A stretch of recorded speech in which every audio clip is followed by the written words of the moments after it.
Weniger ist mehr. Das hat meine liebe Mama immer gesagt. Das ist das Motto von uns Minimalistinnen und Minimalisten.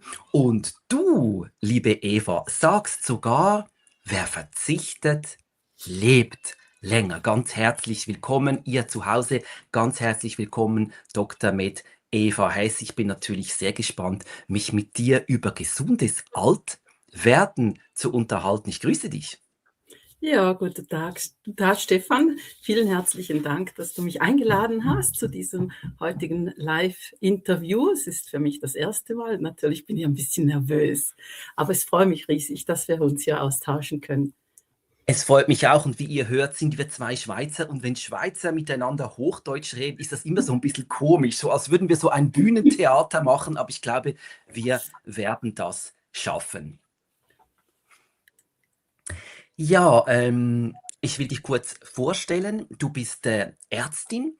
Du hast dich angeschrieben, Gesundheitsmediziner. Das finde ich sehr spannend. Also du beschäftigst dich vor allem mit Prävention und eben auch mit dem Thema gesundes Alter. Ich will hier schnell dein Logo zeigen, weil du hast eine Akademie gegründet für gesundes Alter. Ja, was ist denn überhaupt ein gesundes Alter? Wie würdest du das definieren? Ich habe natürlich so eine Vorstellung, aber mich nimmt viel mehr Wunder, wie du das definierst. Ja, also ich würde sagen, gesundes Alter ist eigentlich ein beschwerdefreies Alter. Das wäre natürlich ideal, wenn man die Menschen fragt, wann fühlen sie sich gesund? Dann kommt querbeet immer wieder dasselbe. Dann, wenn wir schmerzfrei sind, das ist mal ein ganz wichtiges Kriterium, weil viele helfen schon Schmerzen, wenn sie in die Rente kommen. Also ein ganz wichtiges Kriterium, schmerzfrei zu sein. Natürlich, da hängt dann auch ganz viel Lebensqualität dran. Und wenn die Leute auch sagen, wenn sie voller Energie sind, voller Lebensfreude, wenn sie am Morgen gut geschlafen aufstehen und motiviert in den Tag hineinstarten. Okay, das sind jetzt viele Punkte. Ja. Gut geschlafen, Lebensfreude, das ist ja mehr, als die meisten Menschen auch zu ihrer Jugendzeit haben. Ja, guten Morgen, liebe Birgit. Schreibt doch mal kurz, wer alles da ist und wo ihr gerade so seid. Okay, okay, das ist natürlich, also würdest du denn sagen, ein gesundes Alter ist eigentlich die Fortsetzung eines gesunden, fröhlichen, zufriedenen Lebens? Ja, wobei man sich natürlich auch entwickeln kann. Es ist ja nicht immer alles Sonnenschein im Leben. Es gibt ja immer Auf und Ab. Das gehört dazu, diese Polarität. Es gibt ja keine Ebbe ohne Flut. Also das gehört natürlich auch immer zusammen. Aber trotzdem so diese Ausrichtung und den Körper Sorge zu tragen, damit man eben, wenn man dann in die Rente kommt, noch diese 20, 30 Jahre vor sich hat, damit man die auch ja, gut genießen kann, gut leben kann. Spannend, spannend. Die Wahrnehmung des Alters hat sich ja total verschoben. Früher galt alt ist weise, man hatte in vielen Gesellschaften sehr viel Respekt und heute mit diesem Jugendwahn hat man das Gefühl, schon mit 30 ist man zu alt und die Fußballer, die müssen schon in Rente gehen und wir wollen ja alle irgendwie nur noch gut aussehen. Also die Werte haben sich doch massiv verschoben. Und jetzt sagst du, das kann eigentlich, also wenn ich dir zuhöre, denke ich, es könnte so eine Hochblüte sein. Also das heißt, wir können mehr dazulernen, wir können mehr zu uns finden. Und das Alter kann irgendwie statt irgendwie ein Jammerdasein eigentlich die Hochblüte des Lebens sein. Kann man das so sagen? Und durchaus könnte man das auch so bezeichnen, ja, weil mit 65 ist das Alter in der Regel ja nicht vorbei, wenn die Menschen in die Rente gehen. Ich gebe ja auch Seminare für die Pensionierung, Vorbereitungskurse und das ist natürlich immer spannend, ja, was haben die Menschen dann noch vor mit dem Rest des Lebens? Und den will man natürlich auch möglichst gesund und beschwerdefrei genießen können. Mhm, mhm. Wie das geht, wie man eben in die Hochblüte kommt und nicht erst im Alter, vielleicht auch die Tipps kann man vielleicht auch jetzt schon anwenden. Darüber werde ich mit dir reden. Und ja, wie das Allerwichtigste, guten Morgen, liebe Martina. Ich finde es immer schön, wenn wir die Menschen ein bisschen spüren. Willkommen, hallo aus Feldkirch in Österreich. Ähm, Was wünschst du dir für dein persönliches Alter? Wann beginnt überhaupt Alter? Das ist so eine Frage. Ich habe eine Freundin, die ist irgendwie 94, die Jeanette. Und ich sage immer, wenn ich mal so alt werde wie Jeanette, dann bin ich total glücklich. Und was macht es aus? Die ist zufrieden. Die hat ein Haus, das sie vor 60 Jahren gebaut hat. Sie ist total Minimalistin, ohne es zu wissen. Es sieht noch aus. Es hat keine Sachen zu viel. Man ist immer willkommen. Sie hat immer was zu essen. Die ist offen. Die ist jung geblieben. Also das für mich, wenn ich mal so bin wie Jeanette, ich habe so eine Referenzperson. Hast du auch so eine Referenzperson oder hast du ein Bild von dir, wie du im Alter sein möchtest? Ja, das ist eine schöne Frage. Man möchte natürlich, so sein, wie man ist, also man sich auch weiterentwickeln, dass man, ja, Freude hat am Leben, an dem, was einem umgibt. Ich denke, das ist schon wichtig, dass man sich auch mit den Menschen austauschen kann, dass man da, zusammen unterwegs sein kann, weil ein großes Thema ist die Vereinsamung. Ganz viele Menschen vereinsamen im hohen Alter und das ist ja schädlicher als Rauchen, hat man festgestellt in Untersuchungen. Also, ich Mhm. denke immer, ja, unterwegs zu sein, aktiv zu sein, sich auch damit, auseinanderzusetzen, was, beschäftigt mich, wo bin ich unterwegs, mit wem bin ich unterwegs. Ja, das Alter, wann ist das Alter findet jetzt statt, das ist immer. Also, das Alter ist immer. Mhm. Mhm. Schön, Ich finde es schön. toll ich finde es immer toll, wenn Menschen habe, die über 100 Jahre alt sind oder eine Studierende, ihre Großmutter, die ist über 104 Jahre alt geworden und noch Mhm. fit. Also wirklich, wir haben diese über 100-Jährigen immer mehr und die auch wirklich, selbstständig noch agieren, unterwegs sind und das finde ich, wunderbar, ja. Ich habe eine Freundin, die ist 80, die Christiane, die wohnt auch in der Schweiz und die ist immer auf Besuch gekommen, weil sie ihre Mutter, die war irgendwie 104, im Altersheim besucht hat, das gerade neben mir war. Die fuhr mit dem Auto durch die halbe Schweiz und schlaft Mhm. bei mir und sagt, ich brauche nicht mehr einen Schlafsack mit, ich brauche nicht mal irgendwie eine Decke oder so. Ich habe es doch, ich mache eine Decke für dich bereit und wir hatten es immer so gut. Also die alte Frau hat ihre noch ältere Mutter äh, Mhm. besucht. Die Birgit schreibt gerade was Schönes, ich möchte bis zu meinem Tod Neues Mhm. lernen. Geht mir genauso. Das hast du bestimmt auch, Eva, oder?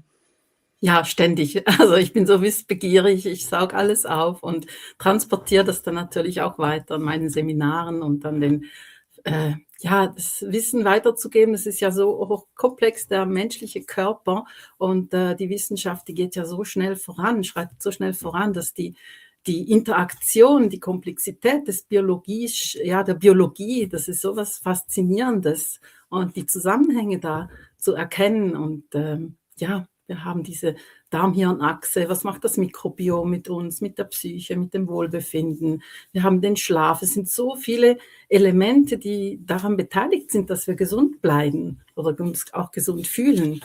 Und das Mhm. ist so faszinierend spannend. Also Lernen, ja, ich denke, lebenslanges Lernen ist immer möglich und ist natürlich ein ganz wichtiger Impuls für unsere Hirnzellen, damit die aktiv bleiben, damit unser Hirn nicht im Alter schrumpft. Also auch eine Prävention in der Thematik der Alzheimer-Krankheit. Absolut, absolut. Jetzt sind wir schon fast in medias res. Ich habe noch einen kleinen Artikel gelesen, den möchte ich kurz zeigen. Ich habe nur schnell einen Screenshot gemacht, weil du hast vorher von den 100-Jährigen gesprochen. Ja, der Tagesanzeiger hatte hier eine Psychologin drin, die sagt, die meisten 100-Jährigen sagen, sie hätten nie Sport getrieben. Stimmt das?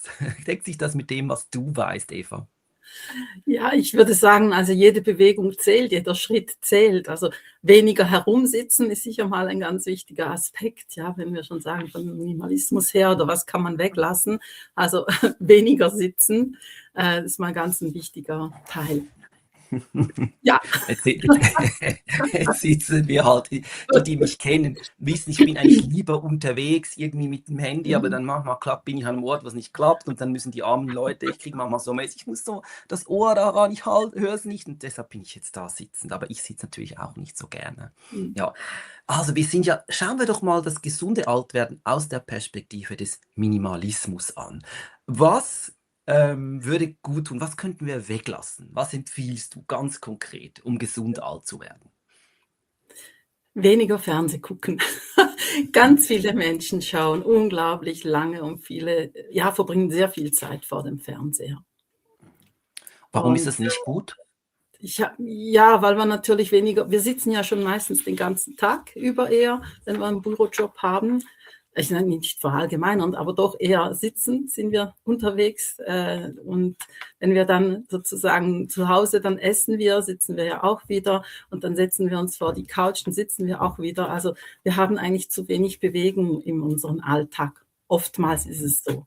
Klar, es gibt Mhm. natürlich Berufe, die sind ständig auf Achse, ja.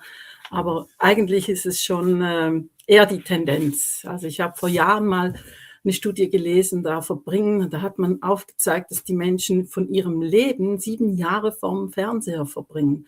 Und das war vor 20, 30 Jahren. Das muss man sich mal überlegen.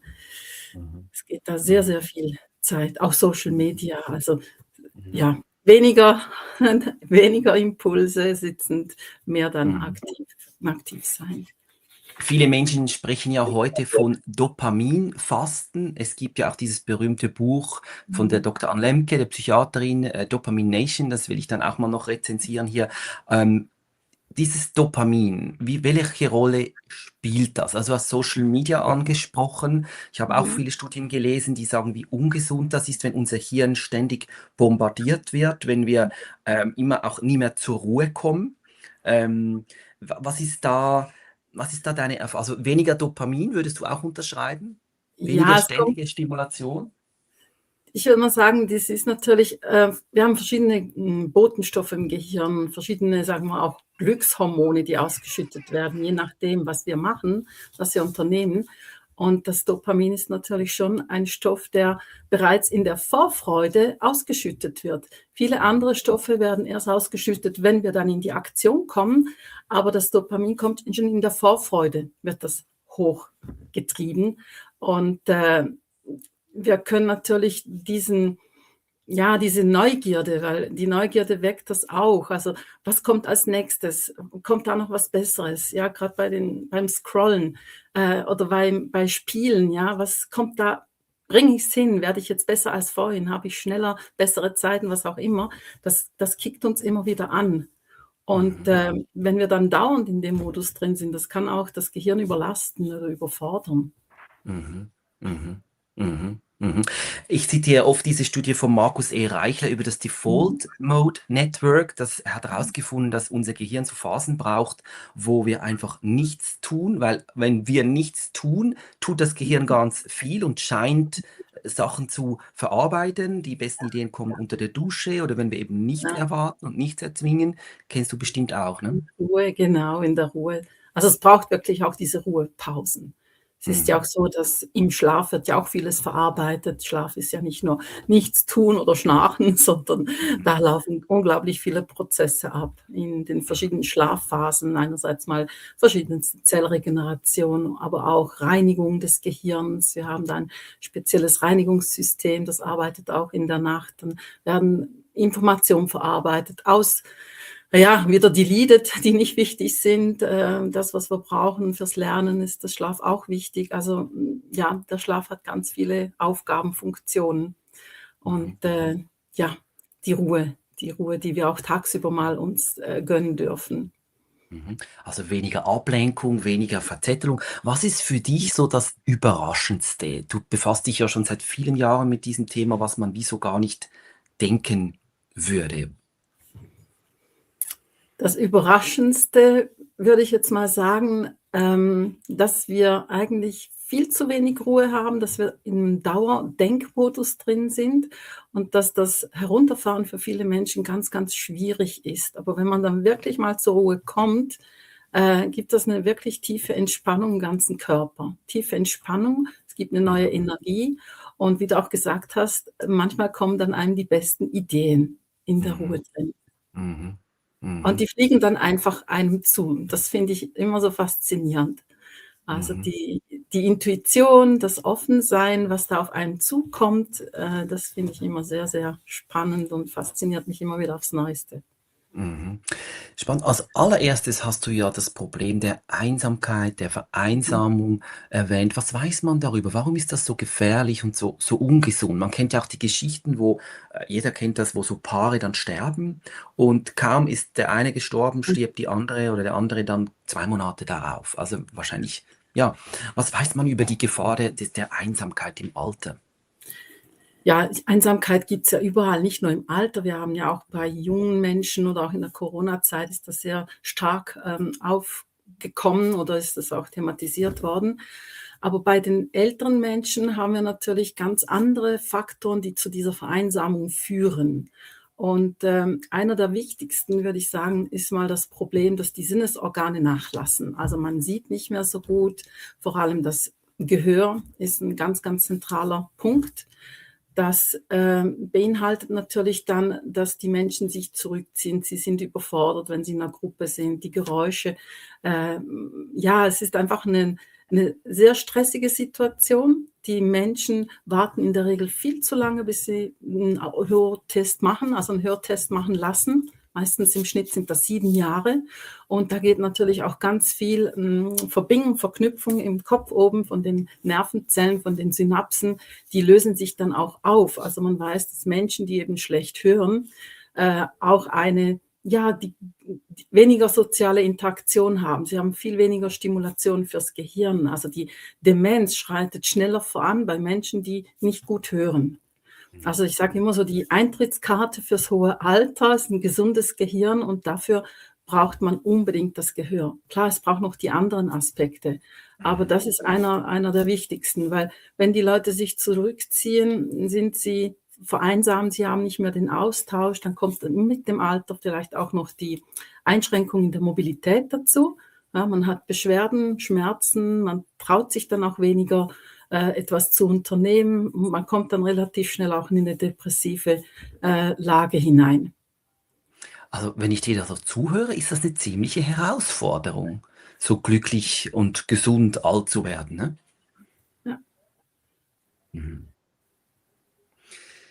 Ja, du hast angesprochen, gesundes Gehirn.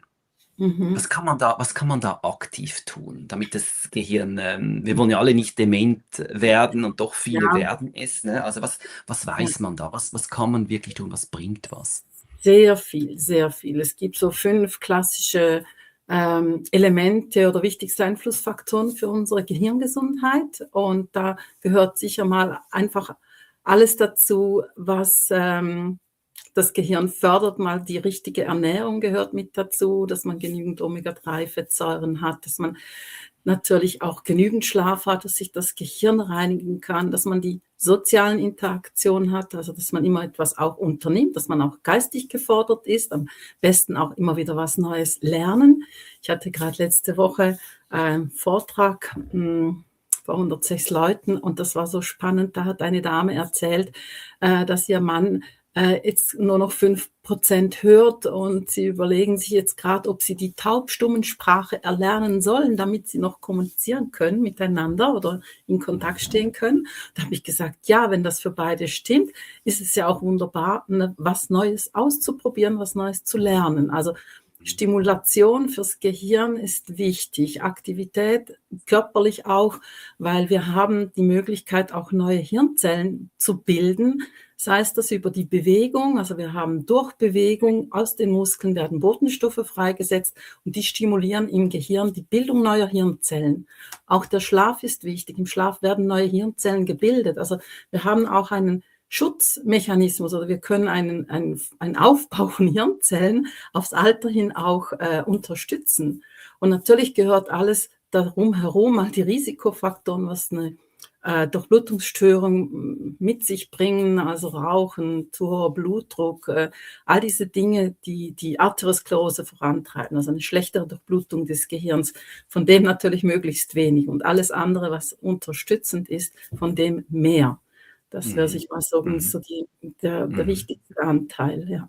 Mhm. Mhm. Ja, ich wüsste natürlich gern noch ein bisschen auf den Minimalismus, Mhm. ich möchte es auch gerne ein bisschen vereinfachen, oder? Wenn man dazu hört, denkt man: „Okay, das und das und das und das.“ Wenn wir es jetzt so ganz einfach machen, also Mhm. ich habe ja geschrieben im E-Mail, Ankündigung: „Länger leben dank Minimalismus.“ Ist es? Das darf man schon sagen, oder? Vielleicht sollten wir das noch ein bisschen belegen, warum wir das. Wir haben das ja ausgehandelt, dass man das sagen darf oder kann. Mhm. Mhm. Ja, gib mir noch ein bisschen Fakten da dazu, warum das ja auch weniger ist mehr, auch im Alter gesund ist. Also natürlich nicht weniger Beschäftigung, weniger Bewegung, jetzt nicht in diese Richtung. Man muss Mhm. natürlich wissen, von wem, von was ist weniger. Du hast ja gesagt, eben Ja, also ja, weniger sitzen, weniger Fernsehschauen, weniger Ablenkung, weniger ja, Dopamin ja. und so weiter. Ja.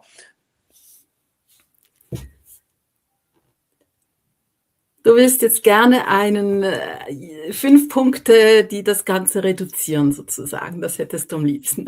Es darf Nicht, auch das nur sollte einer nicht so sein. Es darf auch nur einer sein. Also weißt du, ich habe jetzt auf Weizen bin ich am Verzichten, weil ich dieses Mhm. Buch, die Weizenwampe, Ja, gelesen habe. ja, Und, ja. ich bin jetzt kein Prophet und ich lebe schon lange vegetarisch und gehe nie missionieren. Ich bin kein Missionar. Ich berichte hier Mhm. ein bisschen über meine Erfahrung und die sprechen nur für mich. Und ich habe Mhm. nie den Anspruch auf Allgemeingültigkeit. Aber ich habe 30 Seiten von diesem Buch, von diesem amerikanischen Arzt gelesen. Die Gundula war so lieb, mir das zu empfehlen. Und als Minimalist höre ich auf Empfehlungen und ich lebe das Sofortprinzip. Also ich habe im Flugzeug dieses Buch gelesen und nach 30 Seiten gesagt, ich setze um. Und zwar ab morgen. Und Mhm. ich merke jetzt, welche unglaublichen Vorteile ich habe, Mhm. seit ich ausgestiegen bin aus diesem Fressen. Ich kann es nicht anders sagen, liebe Eva. Mir war nicht bewusst, ich hätte mein Essen früher nicht als Fressen bezeichnet. Aber Mhm. wenn ich jetzt, also was Erben beschreibt, ist, Weizen hat einen glykämischen Index von 72, Vollkornweizenbrot. Mhm. Mhm. Zucker, Haushaltszucker 52, 59, ja, ja. 59, oder? Das heißt, was das sogenannt Gesunde, er sagt immer das Gesunde in Anführungszeichen, wie wir alle glauben, Vollkornbrot schüttet, lässt den Mhm. Blutzucker ansteigen, Insulin ist dafür verantwortlich, erklärt er zumindest, das Fett in die Zellen zu geben und dann passiert das und nach 2 Stunden fällt es wieder runter. Wir haben das Zuckerloch und wir müssen es wieder stopfen und dann stopfen wir wieder Süßigkeiten rein und mir war nicht bewusst, wie sehr mein Leben gesteuert war vom, ich kann es nicht anders sagen, sorry, Fressen. Also weißt du, und ich habe gedacht, ich lebe gesund. Und jetzt lasse ich einfach mal eine Sache weg und plötzlich ich esse und ich lasse alle verarbeiteten Nahrungsmittel bis auf Käse so, lasse ich weg. Mhm. 80% der Sachen, die es im Supermarkt gibt, sind für mich nicht mehr interessant. Seit ich Mhm. kein Weizen mehr esse, esse ich keine Süßigkeiten mehr, außer ich habe vorhin was gesehen, ein bisschen griechisches Natto-Joghurt mit einem kleinen Löffelchen Honig, Mhm. das war's. Also ich lasse jetzt alles Verarbeitete weg, ich lasse jetzt, ja, und ich bin nicht mehr in diesem Loch. Weißt du, Mhm. Mhm. ich esse jetzt und dann habe ich 6 Stunden Ruhe. Und am Mittag nehme ich was Kleines, am Abend nochmal. Also das Essen dominiert nicht mehr Mhm. mein Mhm. Leben. Und früher hätte ich nicht gesagt, Essen dominiert mein Leben. Ja. Also wenn du plötzlich Leute, die Handyentzug machen, die merken, wie sehr sie plötzlich immer daran Mhm. behangen. Und dann merken sie plötzlich, oh, wow. Also solange du drin bist, merkst du es. Ich habe jetzt gemerkt, ich lasse etwas weg. Und ich bin erst am Anfang. Und ich sehe schon so viele Mhm. positive Effekte. Und mir hat es den Minimalismus, man hat den Ärmel reingenommen mit dem Minimalismus, weil ich meinen Kleiderschrank aufgeräumt habe und gemerkt habe, wie viel Energie das mir gibt, wenn ich nur noch 5 Pullis habe und nicht Mhm. überlegen muss. Und es hat Platz und es ist einfach. Und seither habe ich diese Sehnsucht nach dieser Mhm. Einfachheit. Und ich frage mich natürlich jetzt, wie kann ich das übertragen? Also mit ein Ding weglassen, der Weizen. Und ich sage nicht, dass es für alle gut ist. Ich sage auch nicht, dass ich das Leben lang machen werde. Ich bin jetzt das mal am Ausprobieren Mhm. und Mhm. merke, wow, oder? Und ich suche natürlich, wenn du noch einen zweiten Tipp hast, ich gehe immer die Tür auf und tue es natürlich total spannend, wenn der Papa da mit der Dr. Eva live auf Sendung ist, oder? Wenn sie nicht reinkommen dürfen. Verbote ziehen ja magisch an. Wenn ich noch etwas, weißt du, finde, ich versuche so immer auf die Essenz zu konzentrieren, wenn es Mhm. noch so etwas gäbe, dass ich sage, okay, das mache ich jetzt nicht mehr oder das lasse ich jetzt weg. Ich brauche nicht mal 5 Punkte. Als Minimalist haben wir es gern so wirklich einfach. Was, was sollte ich noch weglassen und was verlängert mein Leben? Also, ich meine sicher mal, alles, was uns belastet, Stress ist oder Stress auslöst, hat natürlich am Körper unglaubliche Mechanismen, die zum Tragen kommen. Und das ist hochkomplex. Also, ich würde mal sagen, wenn man Stress regulieren können oder Stress runterholen können, ist schon sehr viel Gutes getan für den Körper, weil der ganze Stoffwechsel dann viel einfacher funktioniert. Mhm. Ähm, Das geht ja natürlich dann auch Thema Heißhungerattacken, wie du es erwähnt hast. Du lässt jetzt mal eben den Weizen weg, aber wir haben mit dem Stresslevel, der im Körper unglaublich vieles in Gang setzt. Wenn wir diese eine Stellschraube, wenn wir die runternehmen können, reguliert sich unglaublich viel. Auch die Selbstheilungskräfte, die werden aktiviert. Also ich würde mal sagen, also Stress ist ja nicht per se immer schlecht. Es gibt ja auch einen guten Stress, der uns motiviert und der Eustress. uns Mhm. Mhm. euphorisiert, genau. Mhm. Aber ich rede Mhm. jetzt von diesem Anspannungsstress. Mhm.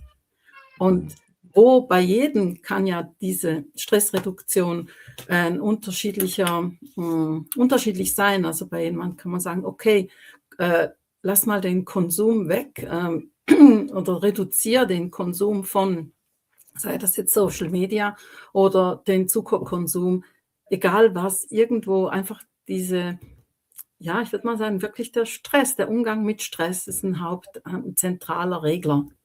Mhm. Mhm. Das ist doch etwas Einfaches und Konkretes, das ich mir merken kann, weil ich sage, Eva hat mir gesagt, reduziere den Stress. Mhm. Reduziere den Stress. Und es ist ja total spannend. Ich habe letzte oder vorletzte Woche die Professor Birgit Klein, Psychologieprofessorin, zitiert, die mir in einer Sendung, die ich gemacht habe, Pulssendung über innere Ruhe, auf dem Saunaboot waren wir draußen und habe da das Interview gemacht und hat sie mir was erzählt und es ist so bahnbrechend, weil es war mir nicht bewusst.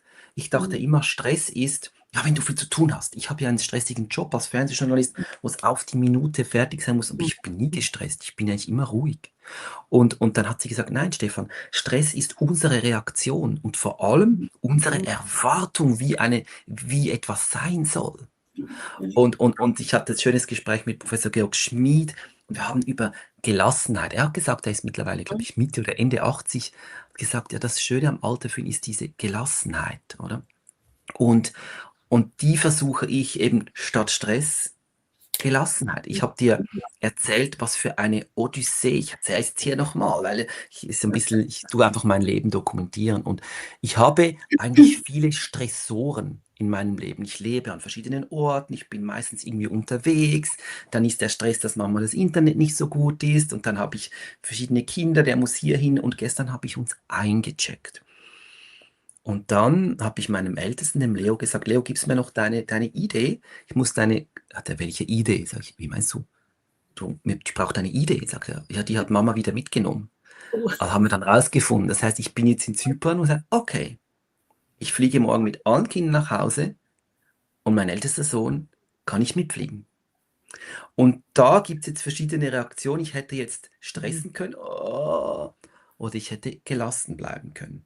Mhm. Und seine Mutter war natürlich total gestresst, hat begonnen laut und so. Sie meint das nicht böse, aber das ist halt ihre Reaktion auf so eine Situation. Mhm. Und ich habe gesagt, ich möchte jetzt nicht streiten, ich hänge jetzt auf, ich suche jetzt eine Lösung. Weil ich weiß, ich kann immer eine Lösung finden. Das ist diese Gelassenheit, wir nennen das im Minimalismus ja diese Hohlfreude, dieses Urvertrauen, dass wir es schaffen. Und Mhm. zwar im Moment habe ich angerufen, EDA Helpline. Gibt es hier ein Konsulat? Kann ich einen Notfall passen? Nee, gibt es hier nicht in Zypern. Sie müssen nach Hause fliegen, den Pass holen, wieder zurückfliegen und dann reisen. Dann ist die Frage, wo schläft er? Ich habe Freunde, die haben ein Hotel, sind Schweizer. Bin ich gleich rüber? Könnt ihr ihn nehmen? Ja, wir können ihn nehmen. Und ich habe so organisiert. Also ich habe meine Energie nicht in diese Spirale getan von um Gottes Willen, auch nicht ins Selbstmitleid, ich habe so viel, muss jetzt so viel Geld ausgeben oder 3 Tage hin und her. Na, es ist jetzt einfach so, oder?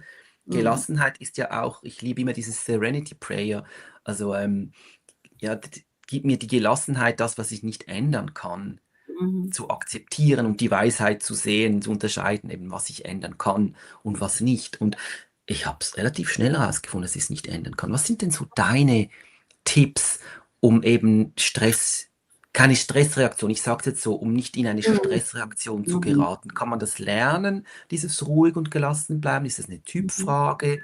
Oder sind wir dem da ausgeliefert? Ja.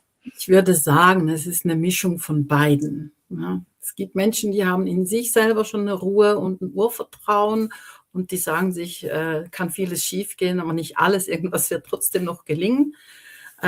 Und dann gibt es natürlich Techniken, Atemtechniken, die man einsetzen kann, um das Nervensystem runter zu regulieren, dass man langsam atmet, dass man zur Ruhe kommt.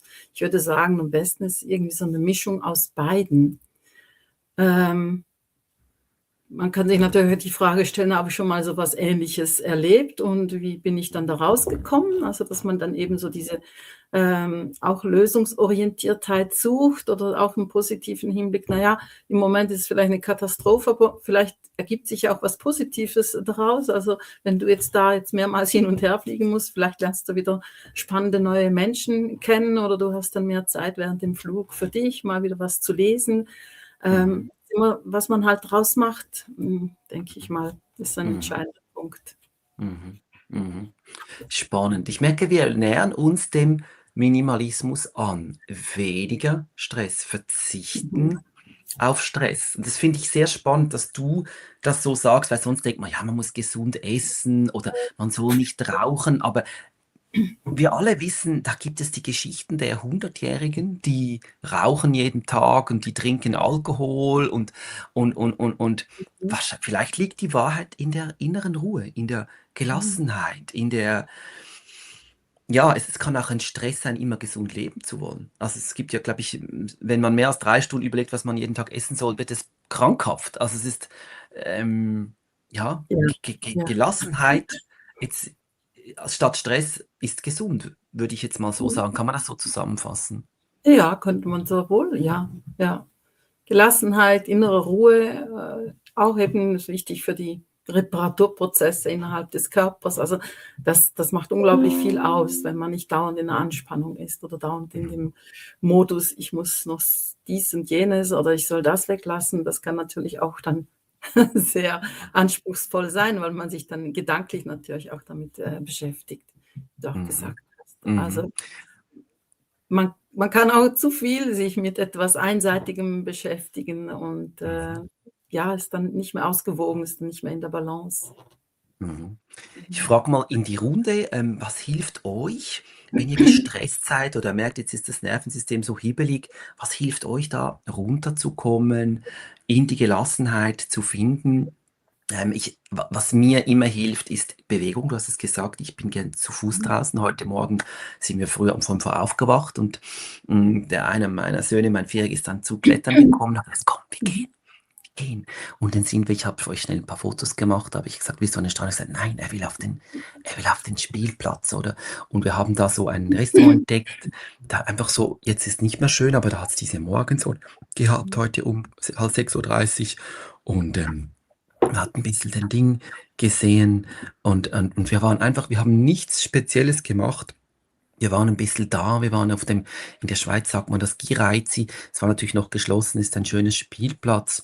Und ja, ich habe gedacht, ich hätte ja, weißt du, ich bin ja hier am Räumen, das Haus von Mama, das wir übernehmen und ich habe einiges geschafft. Den Eselstall habe ich zum schönsten Gästezimmer gemacht, aber jetzt die Praxis ist noch nicht fertig. Und ich habe heute Morgen überlegt, was ist jetzt wichtiger für das Abschiednehmen, den Abschluss hier, dass ich das fertig schaffe? Etwas fertig schaffen ist für mich auch, gibt mir sehr viel Freude. Mhm. Oder dass ich jetzt mein Vierjährigen nehme und wir gehen noch ein bisschen die Sonnenbaden, Lichtbaden, ja, dieses Morgenlicht. Meine Mutter ist oft mit mir früh morgens raus. Ich war immer früh wach wie der Reiher.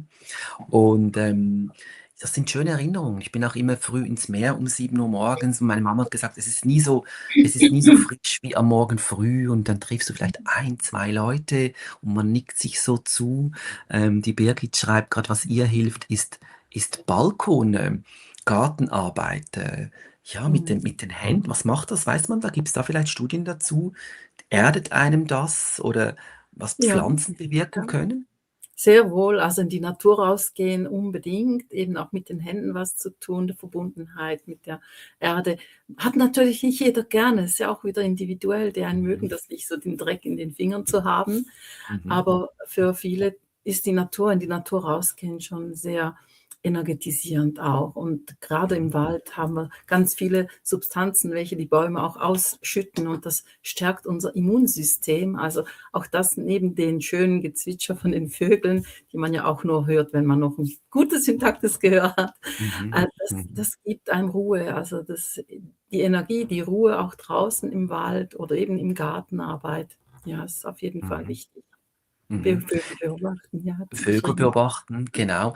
Weißt du, jetzt sind wir wirklich sehr im Minimalismus drin. Also die höchste Stufe ist für uns ja der Amor Vacui, die Liebe der Leere. Und ich habe jetzt mit der Miriam diese Essenzloge, wo wir Unternehmerinnen und Unternehmer begleiten und das verstehen die am Anfang nicht. Jetzt labert Mhm. der von Leere. Jetzt soll ich da noch nicht wissen. Jetzt soll ich das aushalten. Jetzt soll ich mir Ruhe gönnen. Das ist schwierig zu verstehen. Kannst du vielleicht aus medizinischer Perspektive noch ein bisschen ausführen, warum diese Ruhe, und ich meine nicht nur eine Ruhe draußen, sondern eben auch eine Mhm. innere Ruhe, die kann man ja auch messen. Also man kann mit der Herzfrequenz, man kann mit der Atmung, man kann sogar die Ja, Hirnwellen messen. Also ist man eher so in Alpha, Beta-Wellen und so weiter oder sogar Gamma oder die Schlafphasen wie tief geht, das kann man ja heute vieles messen. Aber es gibt ja wieder die Leute, die haben diese Uhren und messen alles und machen sich total verrückt. ja, Ich sage immer, messen ist schön und gut, aber spüren. ja, genau. Das ist wirklich entscheidend. Was fühlt man im Herzen? Wie fühlt sich das Mhm. an? Mhm. Dieses Runterkommen, Ja. diese Ruhe. Ja. Wie spürst du es? Wie fühlst du es? Ich immer wieder, weil das ist so was Wichtiges und, ich gehe fast jeden Tag raus in den Wald und atme die Luft ein und freue mich an den Vögeln, die jetzt grad so intensiv zwitschern und das Grün, was jetzt da an den Bäumen wieder langsam anfängt zu sprießen, diese verschiedenen Grünfarben. Also, ich finde das so was, Beruhigendes und auch Energetisierendes. Und Mhm. ich brauche das täglich. Also, es ist meine Ressource, die ich mir da hole. Mhm. Mhm. Natürlich auch unsere Katzen. Also, die Katzen Mhm. sind natürlich auch ein Aspekt, die auch einen Mhm. natürlich übers das Taktile hinweg, auch 'nen Mhm. sehr beruhigenden Effekt haben, also Tiere auch allgemein. Mhm. Aus medizinischer Sicht, warum Mhm. ist diese Ruhe oder ich sage jetzt eben Mhm. innere Ruhe, warum ist das so gesund? Also die meisten kennen ja von uns diese Flucht, Angriff oder Flucht, also wenn Gefahr da ist, also eigentlich Mhm. Stress ist ja im ganzen Nervensystem Ja, und dann sind wir auf Angriff oder Flucht, dann sind wir so im Kampf oder ja. Überlebenskampfmechanismus und da weiß man ja auch, dass die Stresshormone, die Stressausschüttung da ist. Was macht das jetzt mit jemandem, wenn jemand so viel Stresshormone, wenn der Stresshormonlevel lange Mhm. Zeit so hoch ist. Was weiß man da medizinisch heutzutage? Ja, also diese Dauerstressanspannung führt natürlich über die Cortisolachse, über die Hormonachsen, zu einem erhöhten Blutdruck. Und, den spüren wir ja nicht. Das ist ja wenn man das Gemeine daran, dass man den hohen Blutdruck nicht spürt, der tut nicht weh, aber er führt natürlich zu Veränderungen an den Gefäßwänden. Druck erzeugt Gegendruck, das heißt, die Gefäßwände werden starr, es entsteht viel schneller dann die Arteriosklerose, also die Verkalkung in den Gefäßen. Und das ist das eigentliche Problem, weil die Gefäße verbinden ja das Herz mit den Organen und in den Gefäßen fließt unser Blut, unser Lebenssaft und versorgt natürlich die Organe mit Sauerstoff, mit Nährstoffen. Und wenn jetzt diese Arteriosklerose zu stark ist, vorangeschritten ist, kann das dann eben im schlimmsten Fall zum Herzinfarkt führen oder 'm Verschluss im Gehirn, so einem Schlaganfall oder in den Beinen. Also die Verkalkungen, die finden laufend statt, aber bei einem hohen Blutdruck geht das einfach schneller, diese Verkalkung, diese Verengung der Adern. Mhm. Mhm. Also Stress erhöht das Mhm. Cortisol, Cortisol erhöht den Blutdruck, Blutdruck erhöht die Verkalkung. Also es ist dann eine ganze Ja, ke Kettenreaktion, ja, die ja. mhm. Mhm. Mhm. Ich lese ja viele Studien zu Thema Ordnung. Da gibt es auch ein Mhm. paar, also dass Unordnung Stress auslöst. Also ich Mhm. habe mal eine spannende gelesen, die besagt, dass wenn Dinge Mhm. rumliegen, muss das Auge, unsere Ja, Sinnesorgane müssen alles ausblenden, ja. was eigentlich nicht hier sein muss. Also zum Beispiel hier habe ich einen Tisch gekauft, den habe ich noch nicht zusammengebaut und der steht im Moment noch da. Und das stresst Mhm. mich, weil es erinnert mich Mhm. daran, ich wollte das noch machen. Mhm. Ich habe es nicht geschafft. Also irgendwie so, ja, ein Vorwurf. Und dann gleichzeitig will ich ja eigentlich die schöne Aussicht haben. Das heißt, mein Gehirn versucht, diesen Tisch, der da rumsteht, Mhm. auszublenden und zu verdrängen. Und anscheinend braucht das Energie. Ja, das braucht Energie, tatsächlich. Weil, alles, was irgendwie herumliegt, das bindet unsere Aufmerksamkeit Mhm. Mhm. und das braucht Energie. Mhm. Und die zweite Studie, die ich spannend finde, ist von Neubaumeister über die Decision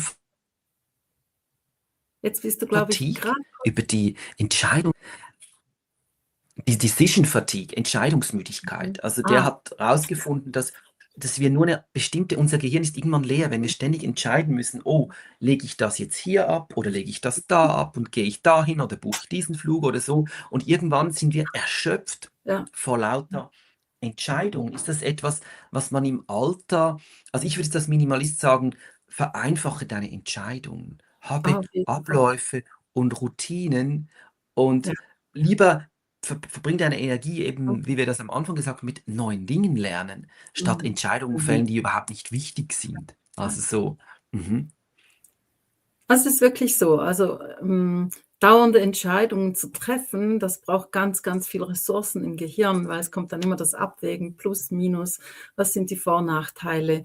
Da kann man sich stundenlang damit beschäftigen, nicht nur stundenlang, sogar auch tagelang und man kommt keinen Fleck weiter. mhm, Also, mhm, das braucht sehr viel kognitive Leistung, also mhm, Energie auch und, die hätten wir ja eigentlich dann auch für was anderes zur Verfügung, wenn wir uns entscheiden. Egal, wie wir uns dann entscheiden, aber, man kann dann weitermachen, vorwärts gehen. mhm. Ja, also zum Schluss, hast du noch so Mhm. ein paar goldene Tipps und Ist Tricks? gut. Ich weiß nicht, so wie man das Hirn, wie man neue Synapsen schafft, neue Verbindungen, neue, ja, wir Ja, nehmen alles dankbar. das tun, was einem Freude macht. Also, diese innere das Glück, das wir empfinden in dem, was wir tun. Ich glaube, von dem möglichst viel. Also, jetzt auch rausgehen, wenn's schöne Wetter draußen ist oder jemandem anrufen und schon mal 'ne Freude machen kann. Also, auch jemandem Freude bereiten, gibt einem auch wieder Freude zurück. Also, ich würde schon sagen, aufs Herz hören. Aufs Herz Mhm, hören. Ja. mhm, mhm.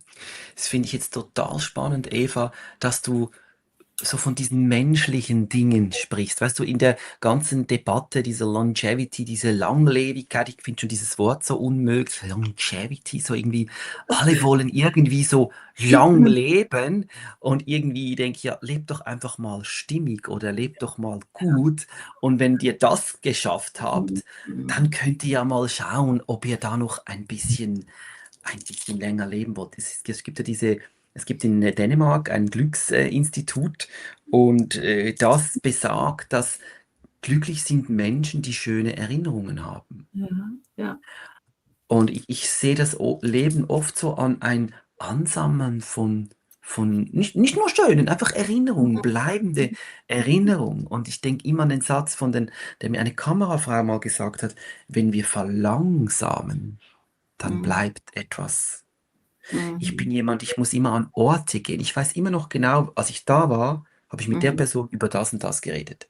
Ja, Also ich ja. verbinde das so Orte. Ich habe so eine 3D-Wahrnehmung, deshalb brauche ich immer wieder Mhm. neue Orte, damit ich wieder neue Erinnerungen abspeichern kann. Also würdest du denn noch mal so zu letzten 2, 3 Minuten zum Schluss, würdest du sagen, dass diese soften Faktoren, Mhm. diese weichen Faktoren, wie du jetzt sagst, Freude haben, in die innere Ruhe kommen, also diese ganz eigentlich banalen Dinge, die dann eben alles andere als einfach sind, dass die am Schluss viel wichtiger sind, wie jetzt Omega-3, Vitamin C, 7,35 Stunden Schlaf, also so dieses Technische, wo man ja die Fokus, wie lange und wo und würdest du sagen, dass das am Schluss entscheidender ist? Auf jeden Fall, auf jeden Fall. Ja. Mhm. Die Liebe zu sich selbst, zu seiner Umgebung, in die Ruhe zu kommen. ja, also man darf ja leben, also nicht sich so diktieren zu lassen von allen möglichen Optimierungsvarianten, die es gibt. Also neben all dem auch noch zu leben, bei sich zu sein. Ich denke, das ist ja auch einer der wichtigsten Aspekte, ja. Diese innere Zufriedenheit, Gelassenheit, das, was wir jetzt eigentlich so angesprochen haben, weniger ist mehr. Mhm. In diesem Mhm. Sinne, ja. Mhm. Und du bist wirklich überzeugt, wenn uns das gelingt, dann leben wir länger.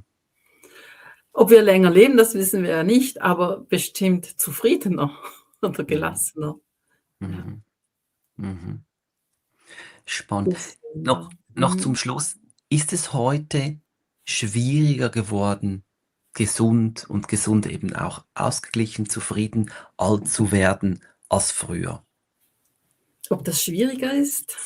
Ich würde sagen, wir haben ja heute das erste Mal 'ne Gesellschaft, die so, vom Alter her mit 60, 70, 80 noch so fit ist. Das waren vor 1, 2 Generationen, die Eltern, Großeltern waren ja das noch nicht, aber wir haben heute 'ne ganz andere Generation, die sind unternehmungslustig, die gehen wandern, die machen ganz viel, die engagieren sich und das in einem Alter von über 70, mit 80 Jahren oder noch darüber. Das gab's früher nicht. Also, wir sind hier schon in 'ner ganz anderen Situation, wo die Leute sich auch gegenseitig unterstützen können. Da ist ja 'n Riesenwissen, was da ist, wenn die Menschen in die Rente gehen und das kann man ja irgendwie auch noch anders, ja, einsetzen zum Wohle vieler. Mhm. Mhm. Mhm. Noch allerletzte Frage und dann muss ich auch los. Jetzt hat sich ja dieses Alter immer nach oben verschoben, also Mhm. die Erwartung, die Lebenserwartung. Mhm. Und Gewissen gelingt es auch, eine sehr hohe Lebensqualität zu haben bis ins hohe Alter. Wird sich das noch weiter hochschieben? Also es gibt diese Tech-Milliardäre denken ja alle, man wird mal 120, 150 Jahre und so. Ist das realistisch, dass das sich immer mehr, dass es irgendwann normal ist, dass man 100 wird? Oder ist das doch eher, haben wir das langsam erreicht? Also, ich würde sagen, wenn wir jetzt hier anfangen zu diskutieren, dann könnten wir da gleich nochmals 'ne Stunde anhängen, weil du öffnest damit ja so 'n großes, Feld, wo so viele Elemente oder Punkte dranhängen. Also, wenn ihr da plötzlich alle 100 sind, da kommt das Finanzierende natürlich dazu. Ja, das sind dann ganz, ganz andere Aspekte, die da noch mit hineinspielen. Ich denke, möglich sind gewisse, ja, Altersdekaden, die man hier noch, dazu gewinnen kann. Aber wichtig ist ja nicht nur das Alter solch als, Zahl, die man hat, sondern dass man eben beschwerdefrei alt wird, dass man 'ne hohe Lebensqualität hat. Und was die Lebensqualität bedeutet, das ist für jeden wieder was Eigenes. Aber für alle ist im Prinzip die Schmerzfreiheit das höchste Ziel. Also 'ne gesunde Gesundheit, das Hirn, dass es funktioniert, damit wir uns selber versorgen können, damit wir interagieren können, damit wir gucken können, dass es uns gut geht und wir anderen sozusagen nicht zur Last fallen. Wir können gerne mal noch eine Vertiefungssendung machen. 5 mal 20 Jahre leben, das war ein Buch, das ich als Jugendlicher gelesen habe von einem Doktor Jarvis und der hat gesagt, man soll abflässig trinken. Ich habe jahrelang das gemacht und es ist mir jetzt wieder in den Sinn gekommen. Vielen Dank, liebe Eva. Die Lucia schreibt auch vielen Dank für eure interessanten Gedanken und Anregungen. Freut mich, wenn ihr was mitnehmt. Die guten Dinge sind meistens viel einfacher, als wir denken. Ich probiere immer die Dinge einfach zu machen. Vielen Dank, liebe Eva, dass du hier warst und ja, ich wünsche dir und euch allen noch einen wunderschönen Sonntag. Dankeschön, wünsche ich allen auch 'n wunderbaren Sonntag und dir gute Reise. Danke, danke.